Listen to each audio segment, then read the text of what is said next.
Good morning. I know the Phillies get to pick their walk-up music when they're going up to bat. Fortunately, we didn't get to pick mine, or maybe fortunately, you don't have to hear the walk-up music that I choose. But it's really an honor to be here today. I feel a little bit like, anybody here ever hear Senator Coons speak? Senator Chris Coons? Raise your hand if you've ever heard Senator Coons speak. There's a joke in my world that the one thing you never want to do is speak right after Senator Coons. He is a gifted representative of the people, and he's a trained preacher. When you stand up to talk after him, very few people are paying attention. They're still thinking about the amazing things that Senator Coons said. I feel a little bit like that today. It's really an honor to be on this panel with amazing leaders from across this state and all sorts of industries. Really such a diverse group. It's really an honor. And I wanted to pause to just thank Delaware Business Times, Rod and Faye and everyone. Let's give them a round of applause. We're a small state, and growing up here, I certainly thought everybody knew each other. One thing I've learned in my 2 years in office is how little we know about each other. There are people in corners of this county doing extraordinary things who can and should connect to other people and often don't know each other. And events like this and all the work that Delaware Business Times does helps to connect people, which is absolutely critical. What did you want to be when you grew up? What did you want to be?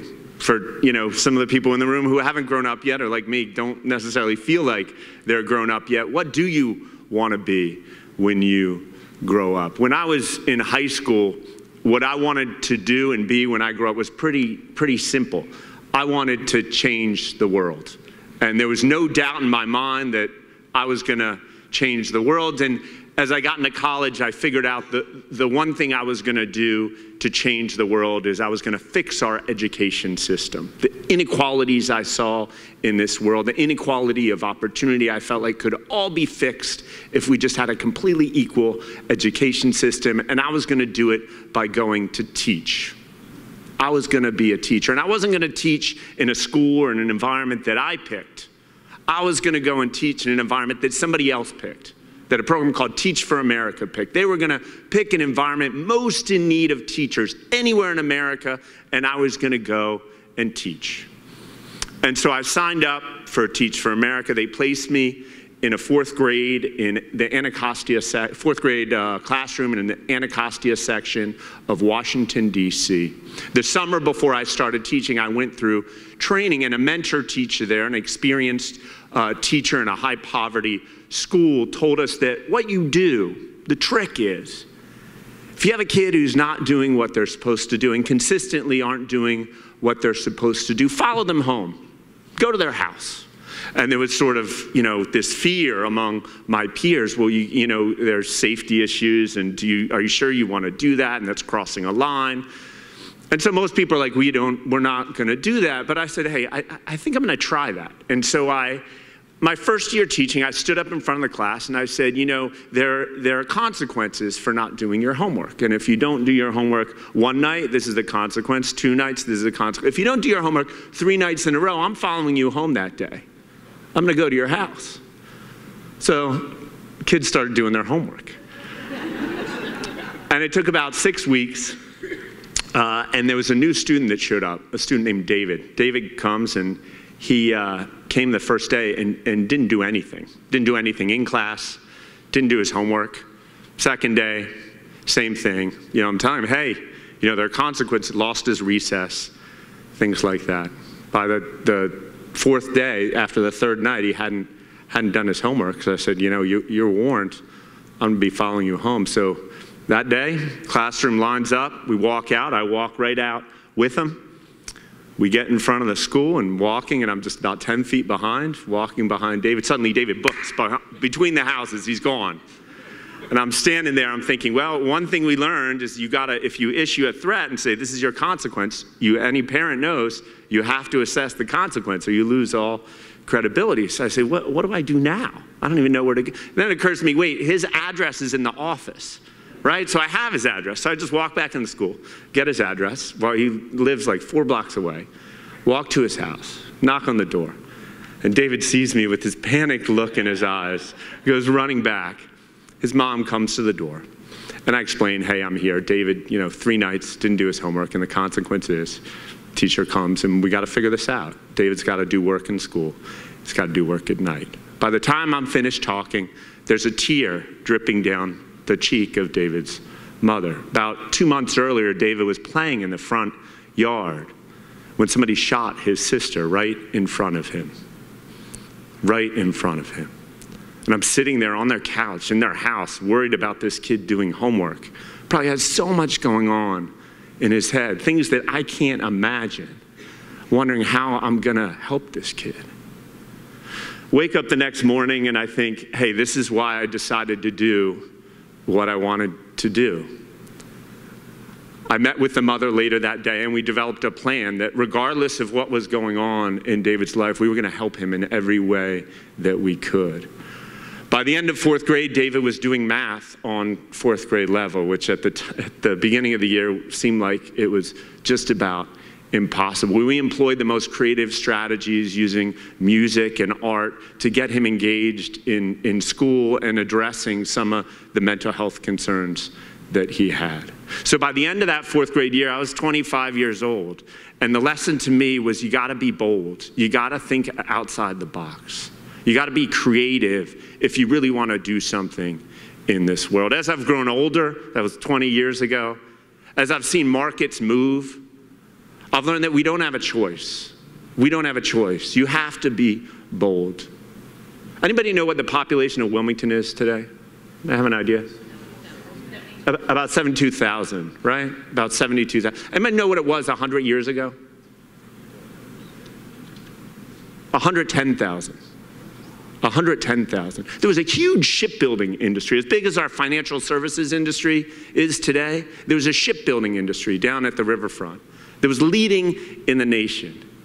Unfortunately, things changed, right? The shipping industry went down. Everybody started flying. The industry went away. People lost their jobs. And for generations, the riverfront was old, worn-out shipbuilding warehouses. In 1995, AT&T figured out how you could use a phone that was not plugged into a wall, a wireless phone. What are we going to do with this technology? Are people going to actually use it? They hired McKinsey, leading strategy firm, to do a study for them about what they should do with this new technology. McKinsey said by the year 2000, they thought about 900,000 people would be using this technology. AT&T looked at its current market, basically dominating the telephone industry across the country, and said, 900,000 people in 15 years is probably not worth investing that much into it. By 2000, 109 million people had cell phones. AT&T hired the best consultant in the world, but they missed it. They missed it because they weren't bold. They weren't thinking outside the box. They were sitting, listening to the highest priced consultants they could find.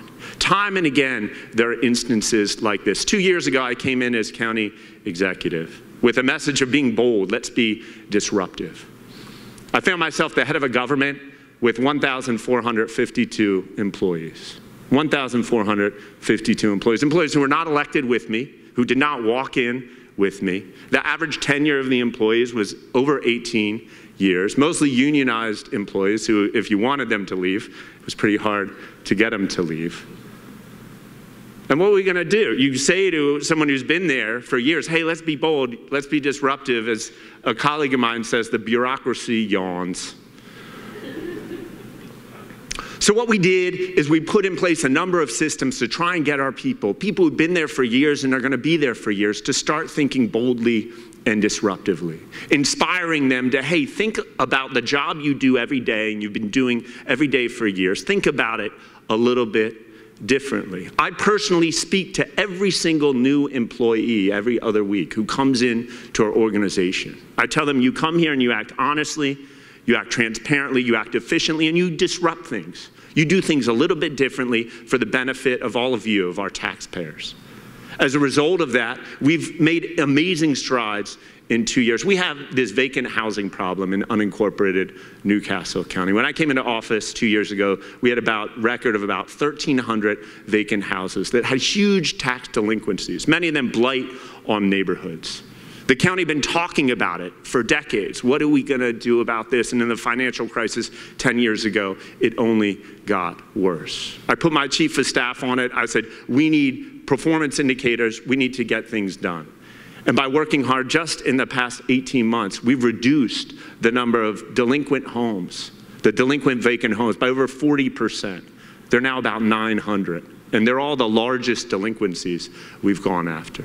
Similarly, in policing, I said, hey, we can't just go out and arrest everyone. That's not our world in 2019. That's not how we act.